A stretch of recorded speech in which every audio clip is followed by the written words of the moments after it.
The best room service has to offer? I'm not really hungry right now. Maybe, later? No hurry. You know what? You were really wonderful today with Hamilton. Sure. Oh, you are quite a guy. And you, Miss English, quite a gal.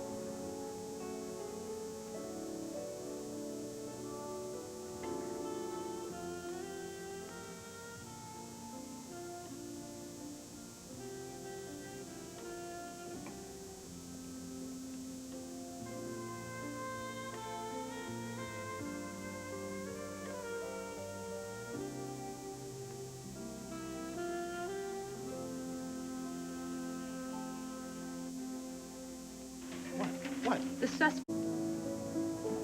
Well, Mrs. Valentine said that I could stay out all night if I wanted to. Come to bed.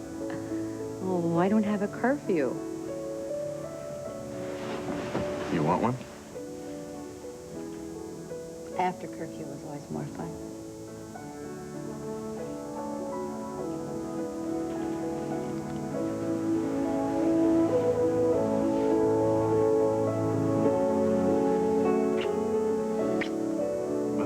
Service cheeseburgers. I'm sure they're gone. I'm sure the waiter ate them. He ate them in the elevator. He ate the fries, too, I'm sure. Oh, not the beers. I don't know. I think we're condemned to starvation. I don't know what we're going to do to survive.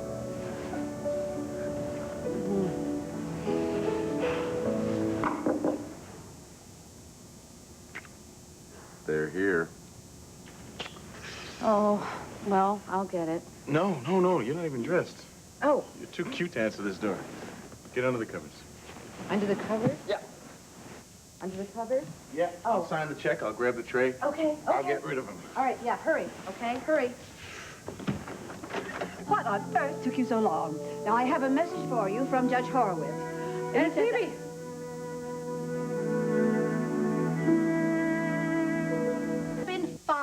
Following me. You have been checking up on me like I check up on Jamie. He is a baby. I am not. Darling, you misunderstand. Phoebe, is the jury still out? She has been doing this to me since I was 15 years old. That's it. All right? It's time to go now. Let's As go. of 5 minutes ago, the jury was still out deliberating. But Judge Horowitz told me personally that he has good reason to believe we might get a verdict by tonight. Oh, thank you. Thank you for the news flash, Aunt Phoebe. Now, bye-bye. And as soon as you left the courtroom, I turned this on. Oh, thanks. It's better than waiting for the transcript. Saves time. And when you're bucking for a scoop, every little moment counts. She's your stringer? And a darn good one, too. Brooke, darling, aren't you a little cold? Room service. I think you better put on something sensible. Oh. Come on in. Good evening, sir. Good evening. Madam. Oh. May I peek? Oh, cheeseburger. Rare. Oh, you bet. Can I get you anything else, sir? No, I think that'll just about do her. Okay. Looks great. And beer. Oh, ice cold bottles of beer. Thanks. Have a good evening. Absolutely adore men who drink beer. Somehow it seems to make them more earthy. Oh, and pommes frites. Delicious. Sit down. Now, tell me. How do you see the verdict coming in? Now, personally, to my mind, there is a juror in that vile green jumpsuit. She is positively ready to string up that poor boy right now. You know how it is for somebody when there's one true love in their life and that's it? I hear tell. Anyway, for a long time after Tad died, she just refused to accept it. And then when she finally did accept it, she cut herself off from everybody. And Craig was the one that brought her back. And he stuck a stake in her heart? Nice guy. His lies turned Dixie against her brother. And knowing Dixie, I'm scared that she blames herself for Will's death, and I'm afraid for her. I'm afraid of what she might do.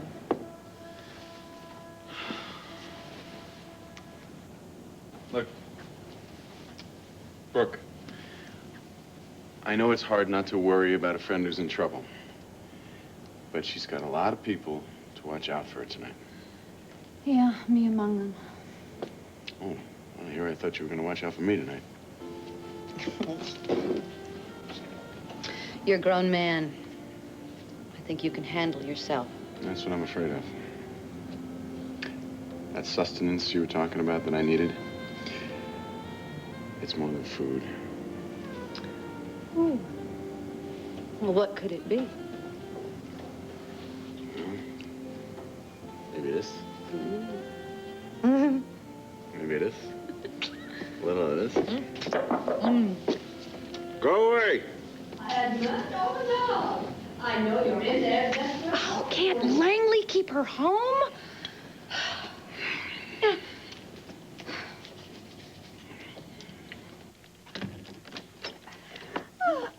Oh, hello, dear. Edmund, I really wanted you to have this before you left town. What's that? Well, it's my observations about the trial. You know, for the book. You know, you can hire people to do this kind of thing. You look on the P, private detective. Look, I know what this looks like. You know, the good thing about those guys is they usually don't get caught. I don't even know your real name. I don't know anything about you. Yeah, but you're honing right in on it. No. I heard about your little fact-finding expedition out to Wildwind. That was a good move. You know, when in doubt, just interview the acquaintances. Is that what the Merricks are to you, acquaintances? Or are they a whole lot more? I find you staging a raid in here, and you're asking me questions? I made a swift exit this afternoon because of this. This is why we're not still lounging around here eating fortune cookies. Oh, well, that explains everything. What is it? What the hell does it look like? It's a picture of Angelique Merrick. What does it mean? It means I'm doing a book about Dimitri Merrick. Since when? I thought you were doing a book on the Cortland case. Well, call me prolific. I think I'll call you a liar. Obviously, the book project was just a cover. Cover for what, pray tell? I don't know. I don't know. You tell me. It obviously involves 2 last names and an obsession with Dimitri Merrick. Oh, give me a break. It's something that makes you walk out of the room every time Merrick walks into it. It's something that makes your face go pale every time his name comes up. That is enough! What is it?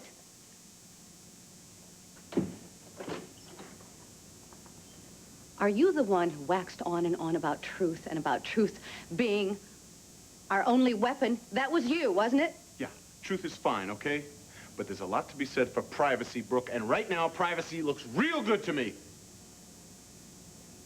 Is that what you want, privacy? The sooner the better. Fine. You enjoy your privacy.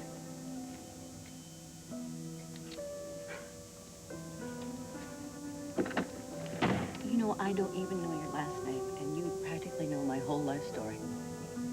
It's an unjust world. And I've told you I've made a mistake in the past, misreading people, and obviously I'm still making the same mistake.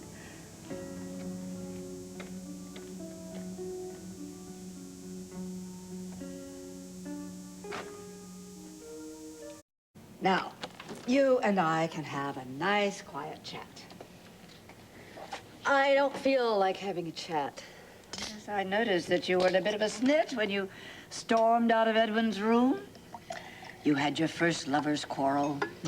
First and last. Oh, now don't be silly.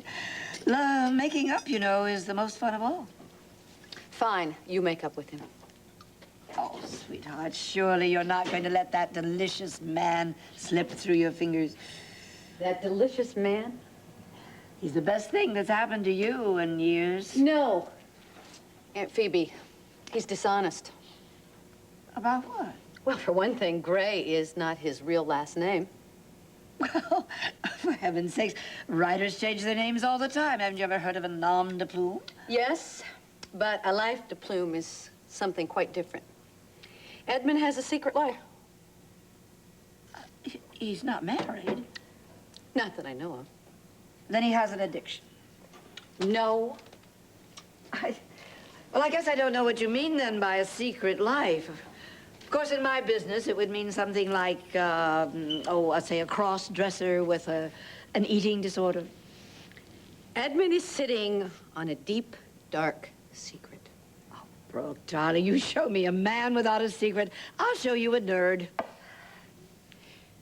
Edmund Gray has been stalking Dmitri Merrick since the early 1970s. Now, wouldn't you find that just the least bit alarming?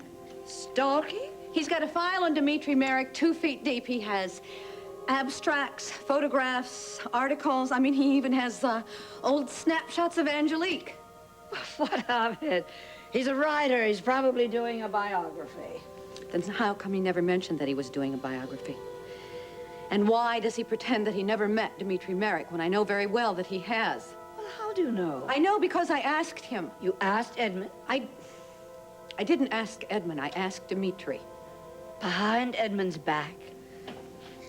Edmund uses a fake name. Think I'm going to get the truth from him? But he showed you his file. He didn't show me his file. I found them in his hotel room.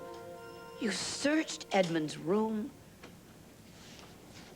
I was very open about everything, all right? I gave him every possible chance to explain.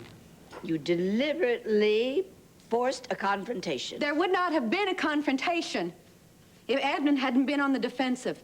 What did he do? He practically threw me out of his room. He showed remarkable restraint. Are you taking his side? Oh, Brooke, look, for goodness sakes. Edmund has a secret project, and you allowed that to reduce you to infantile behavior. Your inner child had a tantrum. You know, this is not my Aunt Phoebe, really. This must be some new age pod. I swear. Brooke, they don't make them like Edmund any longer. Now, are you going to let a few silly clippings come between you? A few silly clippings. But yes, apologize to him. No. No way, because in order to apologize to him, I would have to see him, and I don't want to see him again for as long as I live.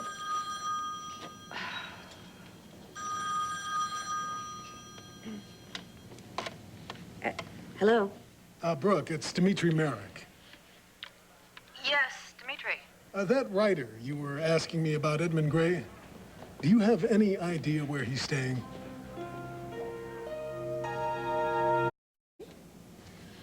I haven't. Edmund hurt your feelings, so you tattled on him. Look, I'm accustomed to telling the truth. You are also accustomed to living without a man. Is that a custom you want to continue? What, I'm going to have to lie in order to keep a man? You're going to have to stay flexible to keep a man worth having. This from Ms. Flexible, 1992.